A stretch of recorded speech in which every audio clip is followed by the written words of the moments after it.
Mr. Chairman, it's all yours. Thank you, sir, and good afternoon, ladies and gentlemen, and welcome to this Tuesday, September the 8th public meeting of the Board of Garrett County Commissioners. I want to welcome everybody and thank you for tuning in. I'd like to call the meeting to order. Everybody got or Mr. Null, I'm sorry, are there any additions, corrections, or deletions to the public meeting agenda? No, sir, there are not. Hearing none, do we have a motion to accept the agenda? So moved. We have a motion, we have a second. Second. Motion and second, agenda approved by mutual consent. Everybody got a copy of the minutes in advance of the meeting. Are there any additions, corrections, or concerns to the minutes? Hearing none, we'll take a motion to approve. So moved. Motion, we have a second. Second. Motion and second, minutes are approved by mutual consent. The first item on the agenda, we're pleased to welcome our esteemed Board of Elections Director. Steve, thanks for taking the time to come on with us today. And, you know, as the election draws near, just any information for the citizens of what's going on with polling places, ballots, so on and so forth. Yeah, well, thank you for giving me the opportunity to speak. Since we last spoke, we have a plan and it hasn't changed. But we're going to have early voting starting October 26th. That's a Monday. And it'll go all the way through Monday, November 2nd. We're going to have both vote centers as normal, the Oakland Community Center and the Northern Outreach Center, which is beside Hilltop Fruit Market. Those locations will be open every day from 7 a.m. to 8 p.m. every day, including Saturday and Sunday. Then on Tuesday, election day, November 3rd, those both will still be open. And then we're adding Northern High School to the mix as a vote center for election day, 7 a.m. to 8 p.m. Anyone registered in Garrett County can vote at any three of those locations, preferably one time, not all three. But yeah, it will be set up. New this year because of the state board, we have to record all the votes by precinct. So that means now we have 19 ballot styles. So that would be great if we were working with our old precinct polling places because they would just have their ballot style. So East Oakland would have theirs. But now since all 19 precincts can go to the voting centers, we have to have ample enough ballots at each place. So it's a little bit of a issue that we're not used to, but because normally I'd have one ballot style for this election. So that's good. So basically 8 solid days of voting, 7 a.m. to 8 p.m. And we're trying to get Northern. When I submitted it to the state board, having the 3 precincts with the help of the planning and zoning, I drew out 10-mile radiuses, and we have almost 70% of the voters out of those 3 locations within a 10-mile radius. So that's not bad. The ballots are now approved. They're posted on our website. And of course, I have them posted at our door. We've received, let's see, a week ago Friday was the first mailing of the absentee applications. All voters, all registered voters received an application in the mail. We're encouraging people to vote by mail. And the big reasons is the spread of COVID, keeping our election workers safe and the public safe. Can't force you, but we want to make sure that everyone has the opportunity to vote in whichever means they would like. However, as of today, we've received over 2,000 applications back, which a normal election year, we get 400 or 500. They are called mail-in ballots now instead of absentee. They're getting away from the absentee language. But, you know, we just got another couple hundred today in the mail. So it's, I'm telling people to, hey, vote by mail, drop it off at a drop box if you're not unsure about the postal service deliver them or for whatever reason. Our drop boxes will be open October 1st at both early voting locations. And then we have a makeshift drop tub here at our office. I don't know. It's yeah, people made a lot of fun of it about it, but hey, it works. It's locked, but it's only here during normal business hours.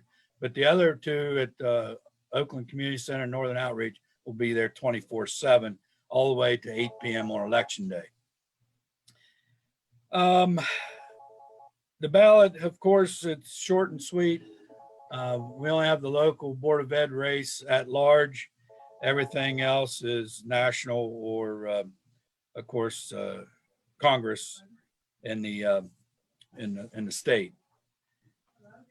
I secured all the judges now, and I start training at the accident.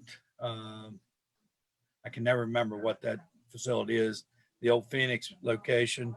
It's been a great training facility for us. I start training judges there on September 25th. And then the next week, the venue for the South End judges, I try to make it as convenient as possible for them. But we're going to the college, to the Gike building facility, and that'll be all ending on October 2nd. So I got a week full of training. Hello. But we're in pretty good shape for the shape we're in. You guys got any questions or concerns? Anybody got any questions for Steve while we got him on here? No, thank you. Thanks, Steve. Thanks a lot, Steve. Yeah, thank you very much, Steve. Appreciate everything you're doing. All right. Thank you, guys. We'll stay in touch. All right.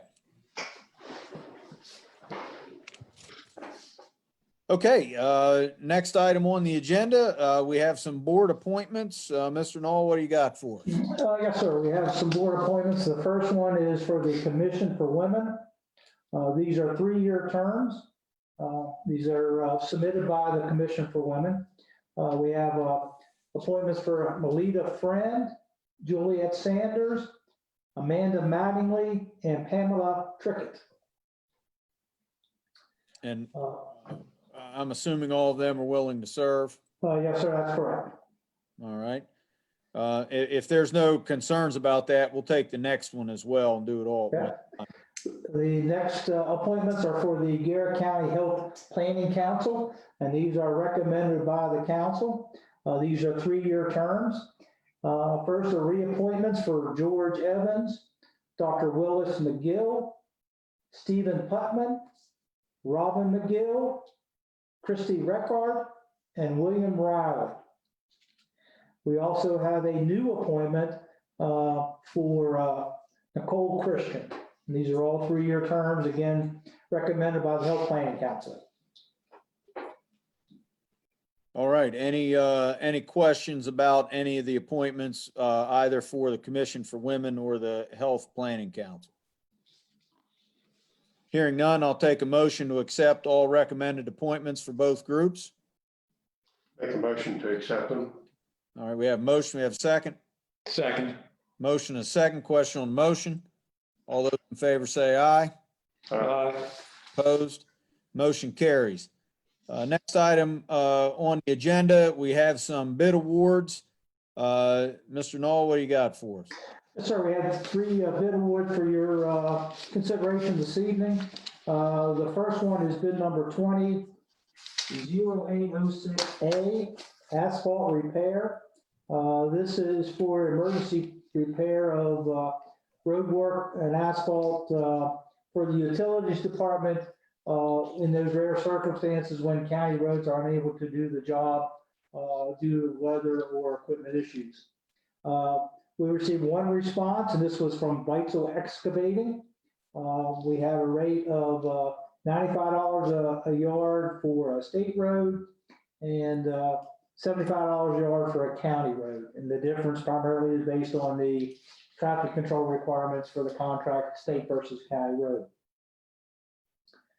Our second one is again for utilities department. It's water and sewer tap services.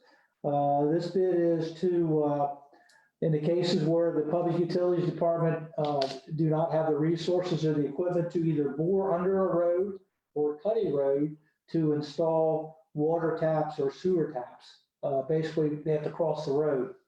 Again, we received one bid, and that was Weitzel Excavating, and depending on the service that they provide, they have a schedule of fees for that service.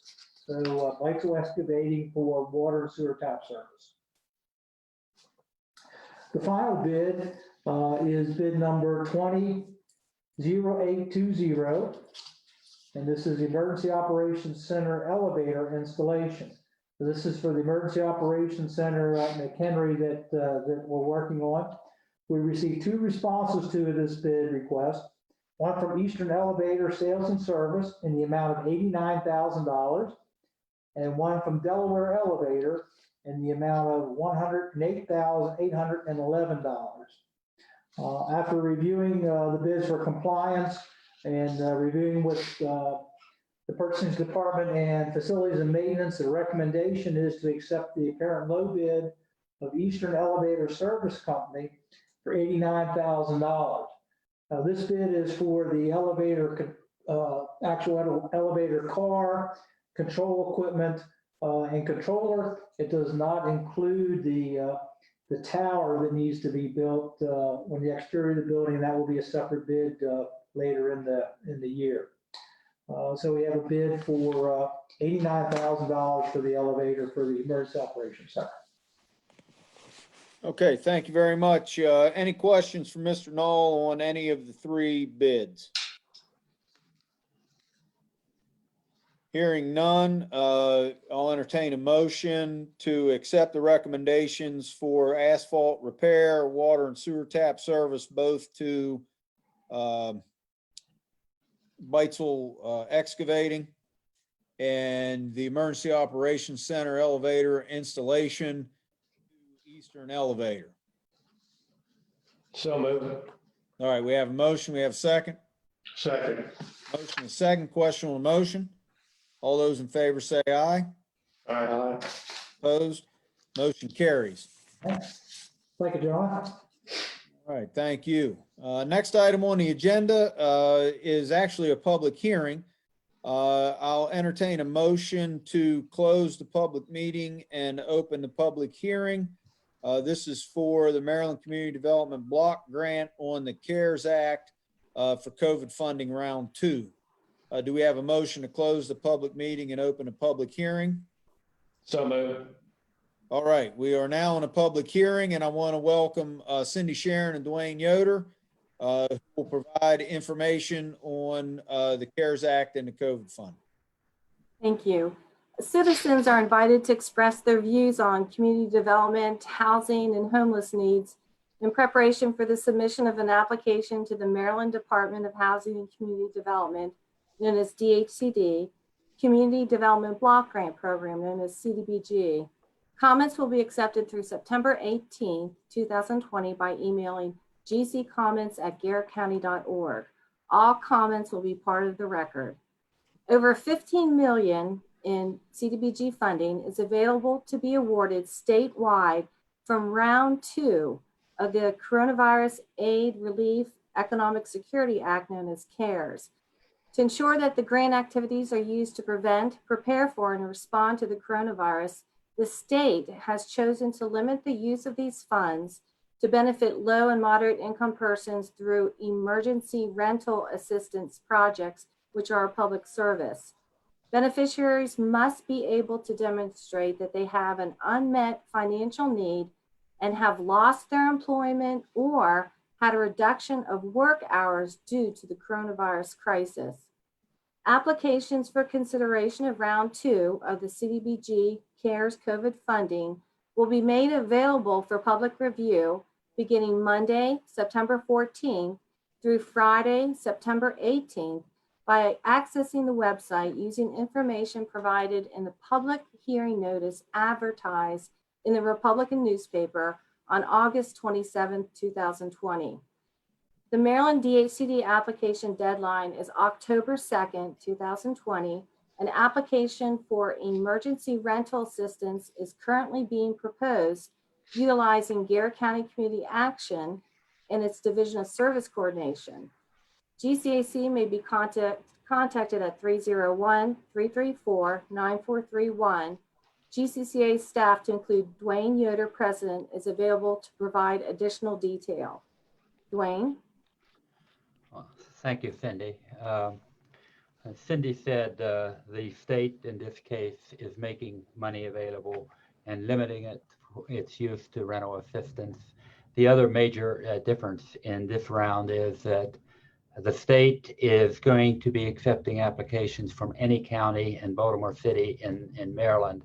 Typically, the state CDBG money that they administer is confined to what they call non-entitlement communities or rural communities. But in this case, although the money is more than they usually see, all the counties, including the large central Maryland counties, can apply for it. So we really don't have more money to work with than what we typically would, I think. And the money is competitive, so you submit an application and they score it, and the highest scoring applications are funded. So need, which is the single biggest criteria in deciding that, will become the driver, I think, in the selection of the grants that would be approved, which creates some problem for Garrett County because our numbers just don't match up with some of the larger numbers in other jurisdictions. We did apply in round one for the same money, and we didn't get it. That was limited to the non-entitlement communities. So one of our need criteria that we'll emphasize is that we had not received any rental assistance money under this program in prior rounds. And so Garrett County has been left without funding. So here's the way I'm looking at this and what we are going to propose to the state, assuming that the Board of County Commissioners are in agreement with what we submit or approve or propose, I guess is the best term. There are about 2,268 low-income renting households in Garrett County. So if you take out of that 2,268 renters who are over the age of 65, who are not directly affected by a reduction in work because they're typically retired, that's about 370. If you then take out, in addition to that, the people who are already receiving rental assistance through either the Section 8 voucher program or project-based vouchers, which is about 526, you're left with 1,375 low-income households who are not either receiving any rental assistance today or who are below the age of 65. So that's the universe that I think that we're looking at in terms of need in Garrett County. The second thing I did is I looked at the history or what is happening today or what has happened since COVID started with the tenants in the properties that Community Action currently owns and manages through either Garrett Land or directly. And of those, if you take out the elderly and the people who are already receiving assistance, in August, about 28% of those tenants that were left had not been able to pay their rent. So I used that as a basis.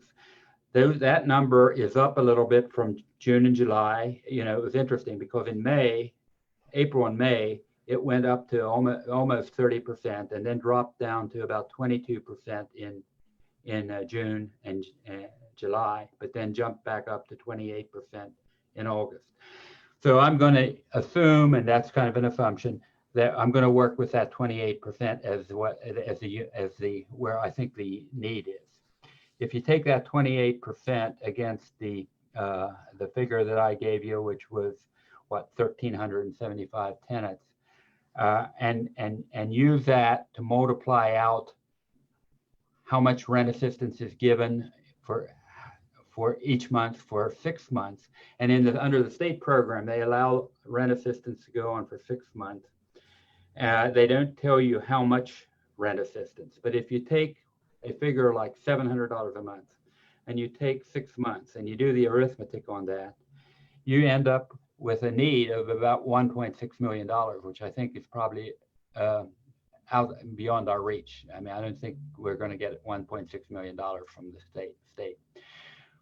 But I did also then look at what our prior history had been in terms of what tenants are asking for. And typically, we're coming in much closer to $500 a month. And typically, tenants after about 3 months have been able to get on their feet and figure something out. So I changed those numbers to $500 a month for 3 months. And when you do that, the rental assistance money that would be needed is close to $580,000, a little below that, $577,000. So that was the number that I thought we could reasonably at least ask for, and I was going to include. But this program, as outlined by the state under their requirements, is pretty staff intensive. And I'm going to add a request to add some staff people in there, because not only do tenants and we have to document that there's a loss of income due to COVID. That has to be documented with paper.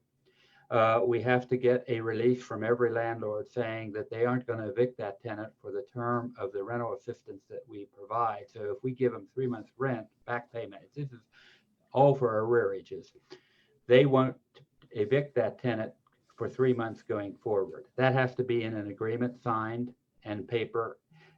My point is that there's a whole bunch of requirements like that I think we wouldn't be able to handle without at least some additional staff support. So I'm going to propose to include in the application 1 full-time coordinator position and a half-time administrative support position, a clerk type of position, level position. And when you put all that together, well, the other thing that we have to do, and I think that I want to include as a part of the budget, is that every one of these units has to be inspected, physically inspected. So we have to send someone out and look at every unit before we can actually provide the assistance. And so that in itself is probably almost a $30,000 ticket item in terms of all the units that we're talking about. So when you put it all together, what I came up with was $670,000. Well, let's just say $68,000, $680,000. What I would propose to the board is that you pass a resolution authorizing for an application for up to $800,000, which gives us some flexibility and room in case something changes in the meantime. I think what we'll probably be asking for is very close, will be just under 700,000, close to the number that I quoted before.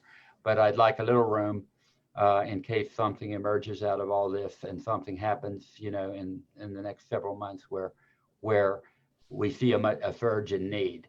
We do expect, because while the moratorium on evictions exists, that once that's lifted, that there will be a surge of arrearages that come forward, and that's what we're trying to prepare for with this money. So that, I guess, is kind of a summary of where we are. The program, by the way, can continue through the end of December 2021. So it's a little over a year that we have to use the money. So if there are any questions or comments from people or if the commissioners or Cindy, if you have questions, go ahead. I do not. Anybody have any questions for Cindy or Dwayne? And that cap you mentioned, $800,000, would we approve that now, or would that come later when you do I'm a little confused. You mentioned. I think the commissioners will need to pass a resolution, and I don't know what your meeting schedule is. We have to have that resolution signed prior to October 2. Okay. So, yeah, so just for information, right now, our plans are the comment period runs through the 18th of September, correct? So our next meeting is the 22nd of September. So at that time, the commissioners will have an opportunity, if there's any comments, to take those into consideration and then pass a resolution on the 22nd. That would work. Okay. Thank you. Okay, so if anybody's watching the meeting or watches it later and you're interested in this, once again, you can submit comments to gccomments at garrettcounty.org up till September the 18th. And then our next meeting, we will entertain the resolution. So are there any other questions or comments for Dwayne or Cindy? If not, I'll need a motion to close the public hearing and reopen the public meeting. So moved. All right, we thank you very much, Cindy and Dwayne. Appreciate it. You're welcome. That actually is the last action item on the agenda. I do have one announcement. As just mentioned, our next meeting is Tuesday, September the 22nd at 4 o'clock. So that'll be the next time that we're together. Does anybody else have anything for the good of the order? If not, we'll take a motion to adjourn. Motion to adjourn. Thank you all very much.